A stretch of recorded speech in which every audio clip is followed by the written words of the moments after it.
ನಮಸ್ಕಾರ, ನನ್ನ ಹೆಸರು ಸಂಗಮೇಶ್ವರ. ನಾನು ಮಲ್ನಾಡ್ ಕಾಲೇಜಿನಲ್ಲಿ ENC ವಿಭಾಗದಲ್ಲಿ ಇನ್ಸ್ಟ್ರಕ್ಟರ್ ಆಗಿ ಕೆಲಸ ಮಾಡ್ತಾಯಿದ್ದೀನಿ. ನಾನಿಲ್ಲಿ 24 ವರ್ಷದಿಂದ ಕೆಲಸ ಮಾಡಿ ಇಲ್ಲಿ ಒಳ್ಳೆ ಅಭಿವೃದ್ಧಿ ಮತ್ತು ಎಲ್ಲದೂ ಸೌಲಭ್ಯಗಳನ್ನು ಪಡೆದಿದ್ದೇನೆ. ಮತ್ತು ಎಲ್ಲ ಉನ್ನತ ಹುಡುಗರುಗಳಿಗೂ ಆಗಲಿ ನಮ್ಮ ಜೀವನದಲ್ಲಿ ನಮಗೆ ಎಲ್ಲ ಕಡೆ ಆಲ್ಮೋಸ್ಟ್ ಎಲ್ಲ ಚೇಂಜ್ ಆಗಿದೆ ನಮ್ಮ ಜೀವನವೂ. ಮತ್ತು ಇಲ್ಲಿ ಎಲ್ಲ ಮ್ಯಾನೇಜ್ಮೆಂಟ್ ಆಗಲಿ ಎಲ್ಲ ಕಾಲೇಜಿನ ಪ್ರಿನ್ಸಿಪಾಲ್ ಮತ್ತು HODsಗಳು ಎಲ್ಲರೂ ನಮಗೆ ಕೋಪ್ರೇಷನ್ ಮಾಡಿ ನಮಗೂ ಒಳ್ಳೆಯ ಸೌಲಭ್ಯಗಳನ್ನು ಕೊಟ್ಟಿದ್ದಾರೆ. I am Dr. Deepika KC, working as Assistant Professor in the Department of ENC MCA Hasan.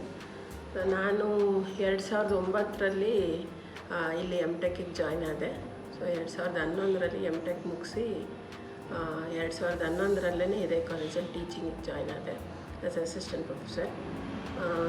Almost 15 ವರ್ಷದಿಂದ ಇದೇ ಕಾಲೇಜಲ್ಲಿದ್ದೀನಿ. ಜೊತೆಗೆ 11 ವರ್ಷ ಟೀಚಿಂಗ್ ಎಕ್ಸ್ಪೀರಿಯೆನ್ಸ್ ಇದೆ. ಪರ್ಸ್ನಲ್ ಬೆನಿಫಿಟ್ಸ್ ಅಂದರೆ ಆಲ್ಮೋಸ್ಟ್ 15 ವರ್ಷದಿಂದ ನಾನು ಇದೇ ಕಾಲೇಜಲ್ಲಿದ್ದೀನಿ.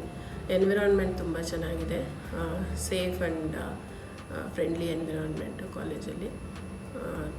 ಒಳ್ಳೆ ಸ್ಟೂಡೆಂಟ್ಸ್ ಬರ್ತಾರೆ.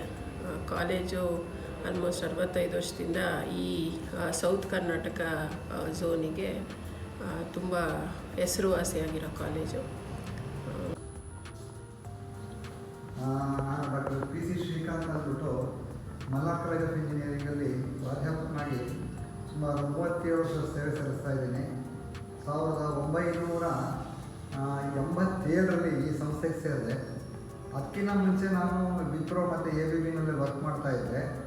ಆಮೇಲೆ ಹಾಗೇ ಅನ್ನಿಸ್ತು ನನಗೆ ಯಾವುದೋ ಒಂದು ರೀತಿಯಲ್ಲಿ ಹೊರದೇಶಕ್ಕೆ ಹೋಗಬೇಕು ಅಂತ. ಬಟ್ ಹೊರದೇಶಕ್ಕೆ ಹೋಗಬೇಕು ಅಂತಂದರೆ ನನಗೆ ಅಷ್ಟೊಂದು ಇಷ್ಟ ಆಗಿಲ್ಲ. ಆಮೇಲೆ ಕಡೆಗೆ ಏನು ಅನ್ನಿಸ್ತು ಅಂದರೆ ನಾನು ಏನು ಮಾಡ್ತಾಯಿದ್ದೀನಿ ಅದನ್ನು ನಾನು ಅದರಲ್ಲಿ ನಮ್ಮ ಇಂಡಿಯಾಗೆ ಮಾಡಬೇಕು. ನಾನು ಏನು ಸಾಧನೆ ಇದ್ದರು ಇಂಡಿಯಾನೇ ಮಾಡಬೇಕು, ನಾನು ಏನು ಕೆಲಸ ಇದ್ದರು ಕರ್ನಾಟಕಕ್ಕೆ ಮಾಡಬೇಕು, ಅದರಲ್ಲೂ ಹಾಸನಕ್ಕೆ ಮಾಡಬೇಕು. ಯಾಕೆಂದರೆ ನಾನು ಹುಟ್ಟಿದು ಬರೋರಾಗಿದ್ದರಿಂದ ನಾನೆಲ್ಲ ನಮ್ಮ ದೇಶಕ್ಕೆ ನಾನು ಏನು ಮಾಡ್ತೀನಿ ಕೊಡಬೇಕು ಅಂತ ನಾನು ಈ ಕಾಲೇಜ್ಗೆ 1987ರಲ್ಲಿ ಸೇರ್ಕೊಂಡೆ. 87ರಲ್ಲಿ ಲೆಕ್ಚರರ್ ಆಗಿ ಸೇರ್ಕೊಂಡೆ. ಆಮೇಲೆ ಹಂತವಾಗಿ assistant professor, associate professor, professor, dean, HOD ಅಂತ ಎಲ್ಲ ಪೊಸಿಷನ್ನು ಅನುಭವಿಸಿದ್ದೀನಿ ಈ ಕಾಲೇಜಲ್ಲಿ. ನನಗೆ ಈ ಕಾಲೇಜು ಅಪಾರವಾದ ಮನ್ನಣೆ, ಗೌರವ ಎಲ್ಲ ಕೊಟ್ಟಿದೆ. ನನ್ನ ರಿಸರ್ಚ್ಗೆ ಮತ್ತು ನನ್ನ ಅಕಾಡೆಮಿಕ್ಸ್ಗೆ ತುಂಬ ಪ್ರೋತ್ಸಾಹ ನೀಡಿದೆ ಕಾಲೇಜಲ್ಲಿ. ಈ ಕಾಲೇಜು ಅಲ್ಲಿ ನನಗೆ ಮೇಯ್ನ್ ಏನಂತಂದರೆ ನನ್ನದೇ ಆದ ಒಂದು ಫೋಟೋನಿಕ್ಸ್ ಲ್ಯಾಬ್ ಅನ್ನೋದು ಒಂದು ಓಪನ್ ಮಾಡಿದ್ದೀನಿ. ಇದರಲ್ಲಿ ಲ್ಯಾಬಲ್ಲಿ ನಿಂತ್ಕೊಂಡು ಮಾತಾಡ್ತಿದ್ದೀನಿ. ಇದೇ ಲ್ಯಾಬು. ಇದರಲ್ಲಿ ತುಂಬ ಜನ PhD ಮಾಡಿದ್ದಾರೆ. ತುಂಬ ಫೋಟೋನಿಕ್ಸ್ ರಿಲೇಟೆಡ್ ಇದರಲ್ಲಿ ರಿಸರ್ಚ್ ಪೇಪರ್ಗಳೆಲ್ಲ ನಡೀತಾ ಇದೆ. ತುಂಬ ಜನ MTech ಮಾಡಿದ್ದಾರೆ ಇಲ್ಲೇ. ತುಂಬ ಪೇಪರ್ಗಳು ಪಬ್ಲಿಕೇಶನ್ ಆಗಿದೆ, ಪೇಟೆಂಟ್ಗಳಾಗಿದೆ. ಇದು ಒಂದು ಸಾಧನೆ ಅಂತ ಹೇಳ್ಬೋದು ಈ ಲ್ಯಾಬಿಂದು. ಈ ಲ್ಯಾಬ್ ಇನ್ನೂ ಕಂಟಿನ್ಯೂಸ್ ಆಗಿ ನಡೀತಾ ಇದೆ. ಇನ್ನು ಮುಂದೆ ಈ ಲ್ಯಾಬಲ್ಲಿ ಕ್ವಾಂಟಮ್ ತಂತ್ರಜ್ಞಾನ ಎಲ್ಲ ಕಳಿಸ್ತಾ ಇದ್ದೀವಿ. ಸೊ ಆಮೇಲೆ ನನಗೆ ಜೀವನದಲ್ಲಿ ಮಹದಾದ ದೊಡ್ಡ ಗುರಿ ಅಂತಂತಂದರೆ ಅತಿಯಾದ ಸಾಧನೆ ಏನೂ ಅಲ್ಲ. ಮೊದಲನೇದಾಗಿ ನನ್ನ ವಿದ್ಯಾರ್ಥಿಗಳಿಗೆ 3 ವೇದವಾಕ್ಯ ಹೇಳ್ತೀನಿ. ಮೊದಲನೇದು, ನೀವು ಮನುಷ್ಯರಾಗಿ ಹುಟ್ಟಿದ ಮೇಲೆ ಒಂದು ಮಿನಿಮಮ್ ಆಗಿ ಒಂದೇ ಒಂದು ಪೇಪರಾರು ಮಾಡಿ ಪಬ್ಲಿಕೇಶನ್ ಮಾಡಿ. ಎರಡನೇದಾಗಿ ಒಂದೇ ಒಂದು ತೋಟದಲ್ಲಿ ಒಂದು ಗಿಡ ಅಥವಾ ಮರ ಬೆಳೆಸಿ. ಮೂರನೇದಾಗಿ ವರ್ಷದಲ್ಲಿ 3 ಸಲ ಬ್ಲಡ್ ಡೊನೇಷನ್ ಮಾಡಿ ಅಂತ ಹೇಳ್ತೀನಿ.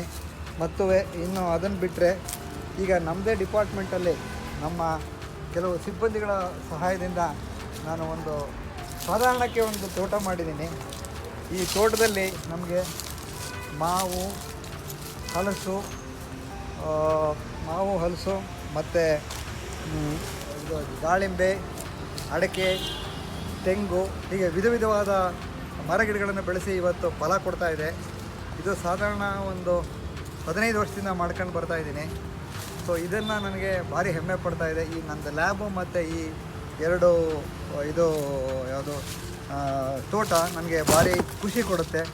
ನನಗೆ ಟೈಮ್ ಸಿಕ್ಕಿದಾಗ ಜಾಸ್ತಿ ಹೊತ್ತು ತೋಟದಲ್ಲಿ ಸ್ಪೆಂಡ್ ಮಾಡ್ತೀನಿ, ಕೆಲವು ಹೊತ್ತು ಲ್ಯಾಬಲ್ಲಿ ಸ್ಪೆಂಡ್ ಮಾಡ್ತೀನಿ. ಹೀಗಾಗಿ ನನಗೆ ಕಡೆದಾಗ ನಾನು ಏನು ಹೇಳಬೇಕು ಅನ್ನೋದಾದರೆ, ನನಗೆ ವಿದ್ಯಾರ್ಥಿಗಳೇ ನನಗೆ ಒಂಥರ ಸ್ಫೂರ್ತಿ. ವಿದ್ಯಾರ್ಥಿಗಳಿಲ್ಲದೆ ನಾನು ಇಷ್ಟೊಂದು ಸಾಧನೆ ಮಾಡೋಕ್ಕಾಗ್ತಿರಲಿಲ್ಲ.